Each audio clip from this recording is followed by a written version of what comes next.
નમસ્કાર, good morning. કેમ છો વિદ્યાર્થી મિત્રો? બધા મજામાં ને? મને ખબર છે કે તમે ખૂબ મજામાં હશો. તમને એમ થતું હશે કે આ સર કેમ આમ બોલે છે, તો એનું હું તમને કારણ બતાવું. તો તમે જાણો છો કે આખા વિશ્વમાં કોરોના વાયરસનો જે રોગ છે એ આખા વિશ્વમાં ખૂબ ફેલાયેલો છે, જેના કારણે કેટલાય વ્યક્તિઓ મરી ગયા છે. હવે આ રોગના કારણે આખા વિશ્વમાં ધંધા રોજગાર અને જનજીવન એ ખોરવાઈ ગયું છે. અને તમે જાણો છો કે સ્કૂલો પણ હાલ બંધ છે. તો આપણી સ્કૂલના માધ્યમથી વિડીયો દ્વારા આજે આપણે ધોરણ 6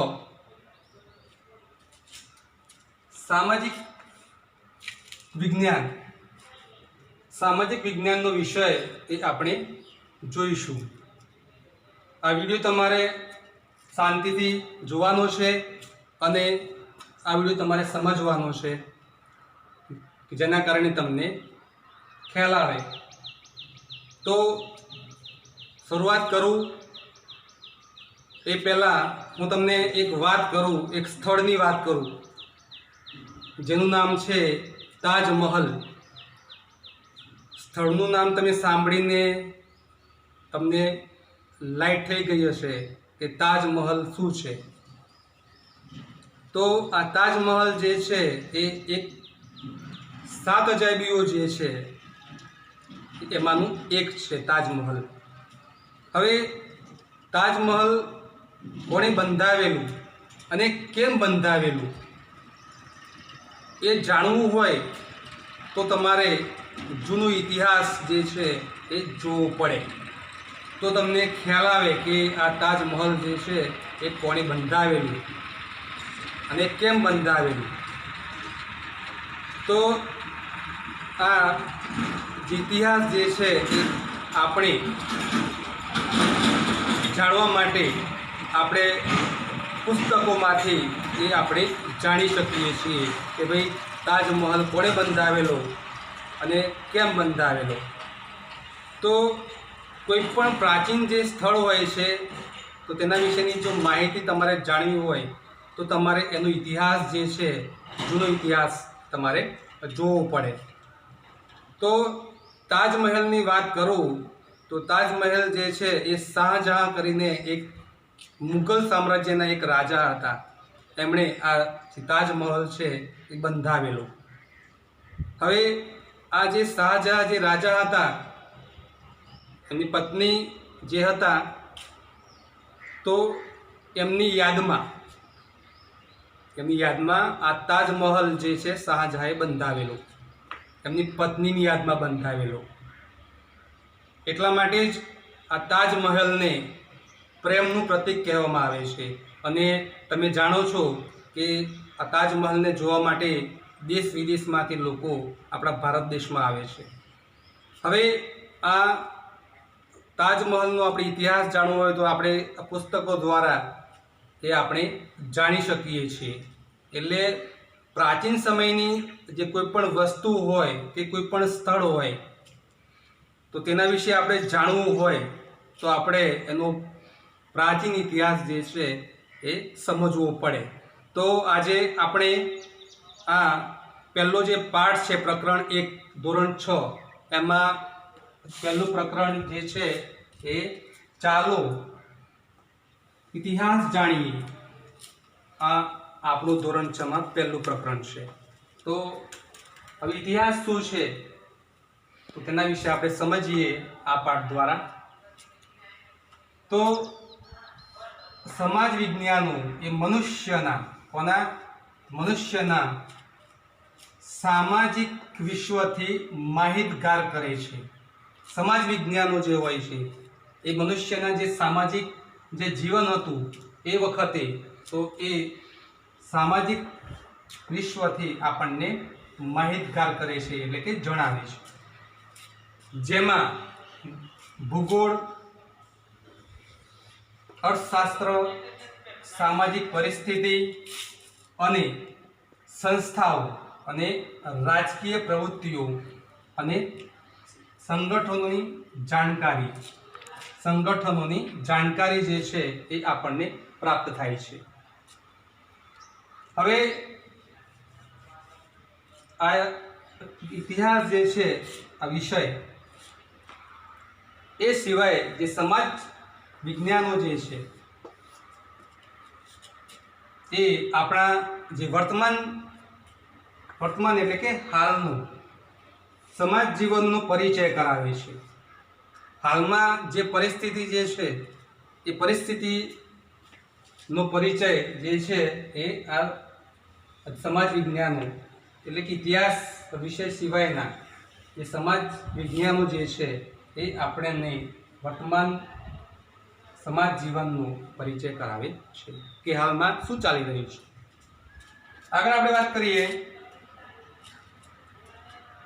ઇતિહાસ માનવ સમાજ અને ભૂતકાળની માહિતી જે છે તે આપણને આપે છે કે ભૂતકાળમાં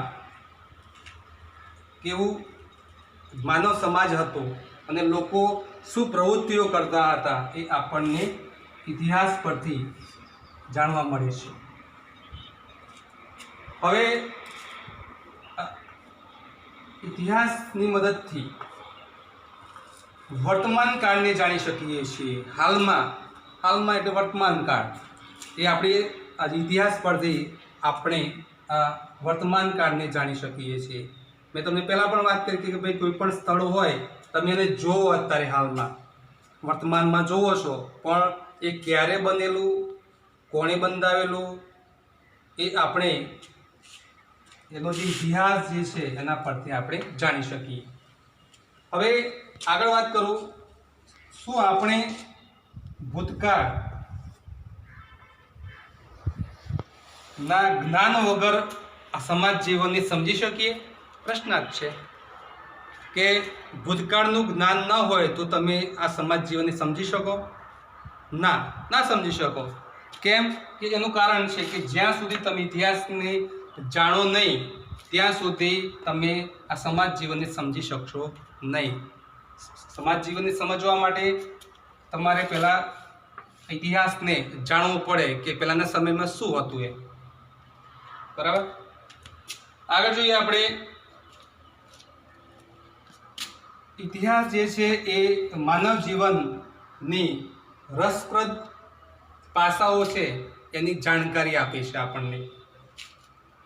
એક યુગ બીજા અને બીજામાંથી ત્રીજા અનેક યુગોના માનવ જીવનના રીત રિવાજો, માન્યતાઓ, ખોરાક, પોશાક વિશે માહિતી આપે છે. એક યુગમાંથી બીજા યુગમાં, બીજા યુગમાંથી ત્રીજા યુગમાં એમ તમને ખ્યાલ આવશે કે પહેલા યુગમાં શું હતું, બીજા યુગમાં શું હતું અને ત્રીજા યુગમાં શું હતું. પેઢી દર પેઢી તમને ખ્યાલ આવે કે ભાઈ અમારા સમાજમાં કેવા રીત રિવાજો હતા, કેવી માન્યતાઓ હતી, કેવો ખોરાક હતો અને કેવો પોશાક હતો. એ તમને જૂના ઇતિહાસ પરથી તમને જાણવા મળે છે. બરાબર. પ્રાચીન સમયમાં જે લોકો ખોરાક જે ખાતા હતા, જે પોશાક પહેરતા હતા, જે રીત રિવાજો હતા, જે માન્યતાઓ હતી એ આપણે હાલમાં જાણી શકીએ છીએ. એનું કારણ છે ઇતિહાસ. બરાબર. ઇતિહાસ દ્વારા આપણે પ્રાચીન સમયનું જે જીવન છે એ જીવન વિશે આપણે જાણી શકીએ છીએ. બરાબર. હવે આગળ વાત કરીએ આપણે, ઇતિહાસ જે છે એ માત્ર ભૂતકાળની બાબતો સાથે સંકળાયેલી નથી.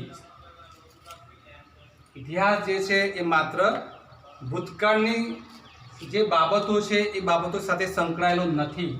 તે વર્તમાન કાળની વ્યવસ્થા સાથે કડીરૂપ છે. વર્તમાન કાળની જે વ્યવસ્થા ચાલે છે સમાજ જીવનમાં, તો એ વ્યવસ્થા સાથે તે કડીરૂપ છે. હવે આપણે ઇતિહાસ જાણવા માટે કોઈ પણ વસ્તુનો આપણે જ્યારે ઇતિહાસ જાણવો હોય તો એ જાણવા માટે આપણી પાસે જુદા જુદા શું છે સાધનો. ઇતિહાસને સમજવો હોય આપણે તો એ માટે આપણે સાધનો છે એ તમને જુદા જુદા જોવા મળશે. એમાં આપણે પ્રાચીન સમયનો ઇતિહાસ જાણવો હોય તો પહેલાં આપણે વાત કરીએ એક સાધન વિશે, તાડપત્રો અને ભોજપત્રો. પ્રાચીન ઇતિહાસ જાણવા માટે આ એક સાધન છે, તાડપત્રો અને ભોજપત્રો. એની વાત કરીએ આપણે. પહેલો મુદ્દો, ઇતિહાસ જાણવા માટેનો આ એક સ્ત્રોત છે, તાડપત્રો અને ભોજપત્રો. હવે પ્રાચીન સમયમાં એટલે કે જૂના સમયમાં લખવા માટે તાડપત્રો અને ભોજપત્રોનો ઉપયોગ કરવામાં આવતો હતો. આ બે વસ્તુઓનો ઉપયોગ જે છે એ લખવા માટે કરવામાં આવતો હતો. કેમ કે પહેલાંના સમયમાં નોટબુકો અને પેન નહોતી, એટલે એ વખતે લોકો તાડપત્રો અને ભોજપત્રો પર કોઈ પણ લખાણ જે છે એ લખતા, જેને આપણે હસ્તપ્રત પણ કહીએ છીએ.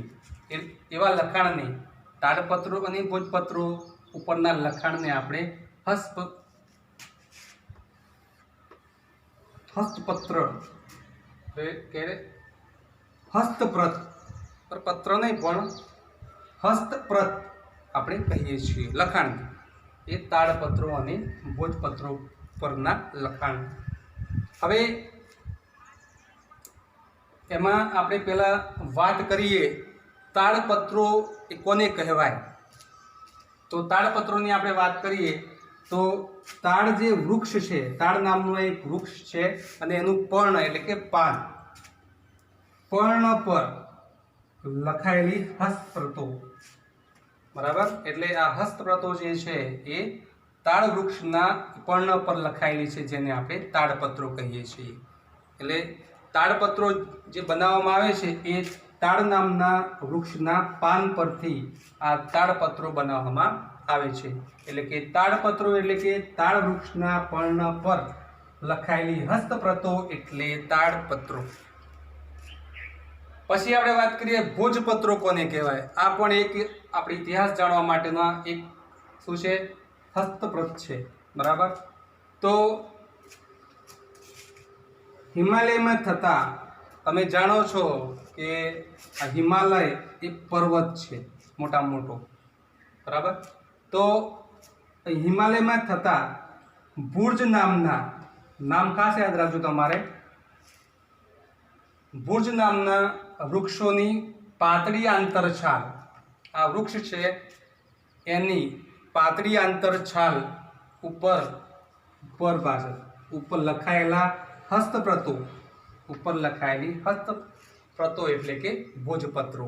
આમાં બે તમારે વૃક્ષના ખાલી નામ તમારે યાદ રાખવાના છે. તાડપત્રો એટલે કે તાડ વૃક્ષના પર્ણ પર લખાયેલી હસ્તપ્રતો અને ભોજપત્રો એટલે કે હિમાલયમાં થતા ભુર્જ નામના વૃક્ષોની પાતળી આંતરછાલ ઉપર લખાયેલ હસ્તપ્રતો.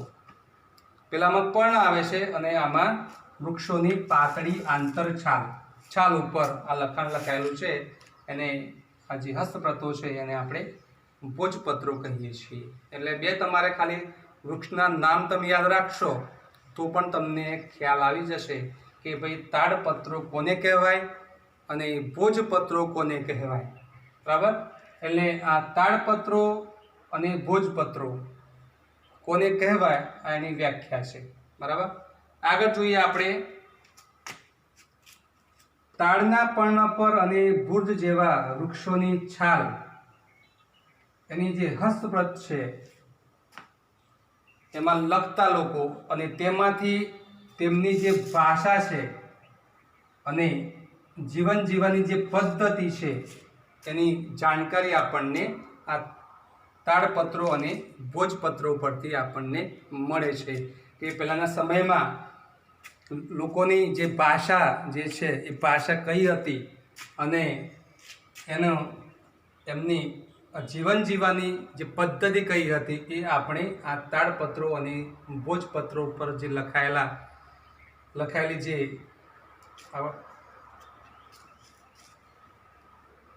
હસ્તપ્રત છે, તો તેના પરથી આપણે જાણી શકીએ કે એ વખતે લોકોની ભાષા કેવી હતી અને જીવન જીવવાની પદ્ધતિ કેવી હતી, એ આપણને આ બે પત્રો પરથી એ જાણવા મળે છે.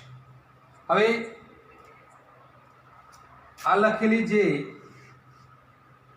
હસ્તપ્રતો જે છે એમાં ભારતના પ્રાચીન યુગના માનવી વિશે આપણને માહિતી મળે છે. આ જેટલી પણ જે હસ્તપ્રતો છે તો તેના પરથી ભારતના પ્રાચીન યુગ જે હતો એ પ્રાચીન યુગના માનવી વિશે, માણસ વિશે આપણને માહિતી પ્રાપ્ત થાય છે. હવે આ જે હસ્તપ્રતો જે છે, તાડપત્રો અને ભોજપત્રો, તો આ મંદિરો અને મઠોમાં સચવાયેલી છે. આ તમારે જોયું હોય તો તમે કોઈ જૂનું કોઈ મંદિર હોય કે કોઈ મઠ હોય તો તમને આ તાડપત્રો અને ભોજપત્રો જે છે એ જોવા મળે, અને અથવા ત્યાં ના જોવા મળે, ત્યાં જોવા મળે છે, પણ બીજું કોઈ જૂનું સંગ્રહાલય હોય આપણા દેશમાં તો ત્યાં પણ આ જે તાડપત્રો અને આ ભોજપત્રો આપણને જોવા મળશે. બરાબર. હવે આ જે હસ્તપ્રતો છે એમાં સંસ્કૃત, પ્રાકૃત અને તમિલ ભાષા, આ ત્રણ ભાષાના લખાણો જે છે એ લખાણો પણ તમને આ તાડપત્રો અને આ ભોજપત્રો પર તમને જોવા મળશે. એ સિવાય કવિતા, નાટકો, વાર્તાઓ, મહાકાવ્યો એ તાડપત્રો અને ભોજપત્રો પર મળી આવે છે. એ વખતની કવિતાઓ છે, એ વખતના જે નાટકો છે, વાર્તાઓ હોય કે મહાકાવ્યો હોય, આ બધું જ તમને તાડપત્રો અને ભોજપત્રો પર તમને જોવા મળશે. બરાબર. એ સમયે લોકો આના પર લખતા, એ કવિતા હોય કે નાટક હોય, ગમે તે હોય, તે તાડપત્રો અને આ ભોજપત્રો પર તે લખતા. બરાબર. હવે આ બધું જે છે એ પોથી સ્વરૂપે પણ સચવાયેલું છે. આ તાડપત્રો અને ભોજપત્રો જે છે એ પોથી સ્વરૂપે પણ આપણને જોવા મળે છે, એટલે કે પોથી સ્વરૂપે પણ સચવાયેલા છે. એવું નહીં કે એક તાડપત્ર કે એક ભોજપત્ર હોય પણ એની આખી પોથી હોય, ચોપડી જેવું હોય. બરાબર. એ રીતે પણ આ તાડપત્રો અને આ ભોજપત્રો સચવાયેલા છે હાલમાં. બરાબર. હવે આગળ વાત કરીએ. આ જે પોથી સ્વરૂપે જે તાડપત્રો અને ભોજપત્રો જે સચવાયેલા છે એમાં ધાર્મિક રીત રિવાજો, સામાજિક માન્યતાઓ, રાજાઓની જીવનશૈલી, વિજ્ઞાન, શિક્ષણ, દવાઓ અને પ્રાણીઓ, એ મોટા પ્રમાણમાં આ જે માહિતી જે છે એ માહિતી તમને અહીંયા આ તાડપત્રો અને ભોજપત્રોની જે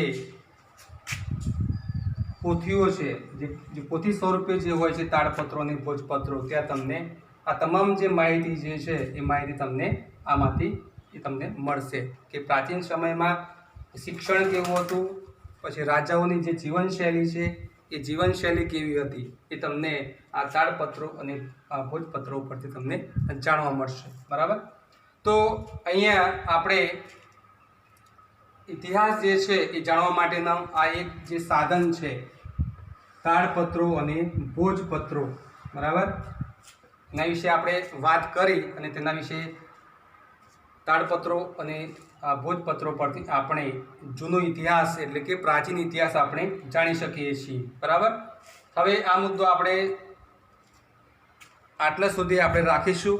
આગળનો જે મુદ્દો છે એ મુદ્દો આપણે નેક્સ્ટ વિડીયોમાં જે છે આ મુદ્દો જોઈશું કે આગળ આપણે પ્રાચીન ઇતિહાસ જાણવા માટેના જે સાધનો છે એ બીજા કયા કયા છે એ આપણે નેક્સ્ટ વિડીયોમાં આપણે જોઈશું. હવે આ જે વિડીયો જે તમે જોયો અને જે મુદ્દો આપણે ચાલ્યો છે એ મુદ્દો તમારે જો તમારી જોડે જો પુસ્તક હોય તો તમારે આટલો મુદ્દો તમારે વાંચવાનો છે ઘરે, અને તમે એકવાર વાંચશો એટલે તમારે થોડું રિપીટ થઈ જશે, બરાબર. અને આ મુદ્દા પરથી હું 5 પ્રશ્નો કાઢીશ. એ તમારે આ 5 પ્રશ્નો સ્માર્ટ કેર એપ, જે આપણી શાળાની એપ છે સ્માર્ટ કેર એપ, તો તેમાં આ 5 પ્રશ્નો આ મુદ્દામાંથી હું એ પ્રશ્નો મૂકીશ. એ તમારે ઘેર લખવાના છે અને તૈયાર કરવાના છે. ઓકે, એટલે ખાસ તમારે આ મુદ્દો એકવાર તમે પુસ્તકમાંથી વાંચી લેજો તો તમારું થોડુંક રિપીટ થઈ જાય અને આખો મુદ્દો તમારા મગજમાં આખો મુદ્દો બેસી જાય. ઓકે, આભાર.